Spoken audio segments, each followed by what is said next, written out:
y a un jour un juif qui arrive dans les Shivat Hebron, ici à Yerushalayim.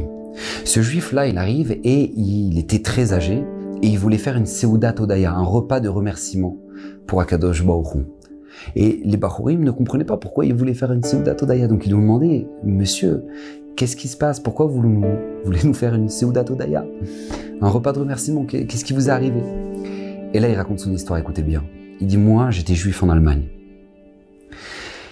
On a dû prendre la fuite. Pourquoi? Le nazisme était en train de monter. On a réussi à attraper parmi les derniers bateaux qui quittaient l'Allemagne pour aller en Angleterre. Le bateau était rempli de juifs, rempli de réfugiés juifs. On arrive en Angleterre, le colonel de l'armée anglaise monte sur le bateau et dit « Vous faites demi-tour, vous retournez en Allemagne ». Et là, tout le monde crie « Quoi? Non, pourquoi ?» Pourquoi? Parce qu'il nous accusait d'espionnage. Il était persuadé qu'on était des espions allemands. Et là, il voit que tout le monde pleure. Non, vous pouvez pas nous relancer en Allemagne, mais on va dans un coupe-gorge, mais Hitler nous attend là-bas pour nous finir, on peut pas. Et tout le monde pleure sur le bateau, les mamans elles pleurent, les enfants pleurent, les papas, tout le monde pleure. Le colonel voit la situation, il dit ok très bien, on vous renvoie pas en Allemagne, par contre on vous envoie en Australie. Vous prenez le bateau là, l'autre bateau, vous descendez du bateau, vous remontez dans un autre. Vous êtes envoyé en Australie direct. Maintenant, vous savez que le voyage en bateau en Australie, c'est des semaines de bateau, dans des conditions extrêmes. Mais il raconte que ce qui les consolait, c'était une chose. C'était qu'ils avaient leur livre de Torah avec eux. Même s'ils n'avaient pas de quoi manger, même s'il faisait froid, même si c'était horrible comme voyage. Ils avaient, Baruch Hashem, leur Sfarim avec eux, leur livre avec eux. Et durant ce voyage interminable, ils étudiaient, Baruch Hashem, ils étudiaient la Torah et c'est ça qui leur donnait de la simra. D'un coup, haut-parleur dans le bateau anglais. Rabotai, tout le monde jette les livres à la mer.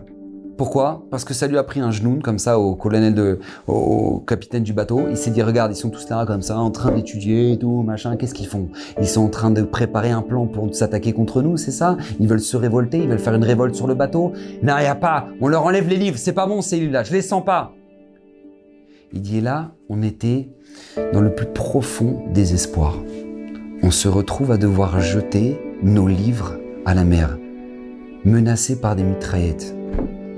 On doit jeter nos livres. Et là, on pleure, Hachem.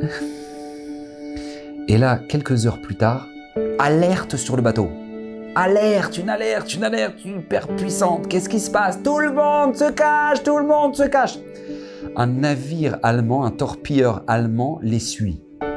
Maintenant, vous imaginez, eux, c'est un bateau anglais. Il y a un bateau allemand derrière qui attend qu'une seule chose, c'est d'en faire Shalom Tov, Shalom Shalom, c'est-à-dire d'exploser le bateau anglais. Et là, donc, là, tout le monde fait Shira Balot, Esaïna, Ilarim, tout le monde prie.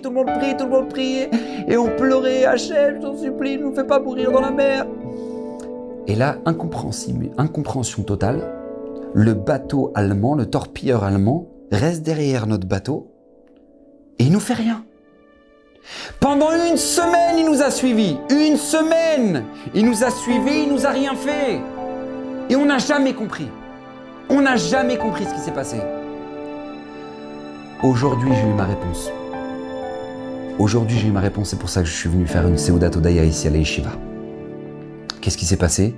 Un ami qui était avec moi dans le bateau a lu dans le journal en Angleterre l'histoire de ce bateau allemand qui les a suivis. Lorsqu'ils nous ont demandé de jeter nos livres à la mer. Parmi nos livres, on avait des livres de Rav Shimshon Raphaël Hirsch. Des livres écrits en allemand. Quand on a jeté ces livres à la mer, le torpilleur allemand a vu ces livres-là arriver le long du bateau. Ils ont récupéré ces livres, ils ont vu que c'était des livres en allemand.